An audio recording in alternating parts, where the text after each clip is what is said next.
Hello friends, இன்றைக்கி நம்ம பலாப்பழம் பாயாசம் பார்க்கலாம். வாங்க எப்படி செய்யலான்னு பார்க்கலாம்.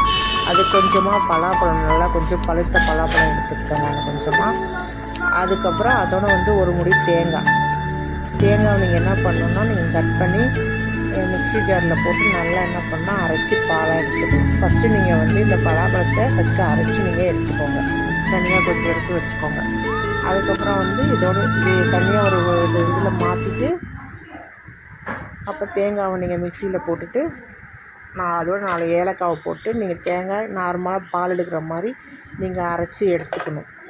எடுத்துட்டு நீங்கள் அடுப்பெல்லாம் எதுவும் வைக்கக்கூடாது. இந்த பலாப்பழத்தோடு அந்த தேங்காய் பாலை கலந்துட்டு 2 ஸ்பூன் சர்க்கரை அரைக்கும் போது அதை மிக்ஸ் பண்ணி கொஞ்சம் கலந்து நீங்கள் கலந்து குடிக்கலாம். ரொம்ப டேஸ்ட்டாக இருக்கும். நீங்கள் தேங்காய் பாலுக்கு உங்கள் அளவுக்கு தகுந்த மாதிரி நீங்கள் தேங்காவோட நீங்கள் தண்ணி ஊற்றி மிக்ஸ் பண்ணி அரைச்சிக்கோங்க. தேங்காவோட சர்க்கரை தண்ணி கொஞ்சம் ஆட் பண்ணி நல்லா அரைச்சிக்கோங்க. அரைச்சிட்டு ஃபஸ்ட்டு திக்கான பால், அப்புறம் 2வது தடவை ஒரு பால் எடுத்து நீங்கள் என்ன பண்ணலாம், அது மிக்ஸ் பண்ணிவிட்டு நல்லா நீங்கள் மிக்ஸ் பண்ணிவிட்டு இந்த மிக்ஸியில் நான் தேங்காய் போட்டு அரைச்சிட்டு ஏலக்காய் தேங்காய் தண்ணி சர்க்கரை போட்டு நான் அரைச்சி வடிகட்டி குடிக்க வேண்டியதுதான். அரைச்சி வடிகட்டும்.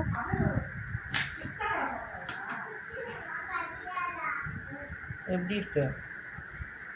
நீங்கள் ஃபஸ்ட்டு தடவை வடிகட்டிக்கலாம். திரும்ப வேணால் உங்களுக்கு இன்னும் திக்னஸ் வேணும்னா, நிறைய பேர் இருக்காங்கன்னா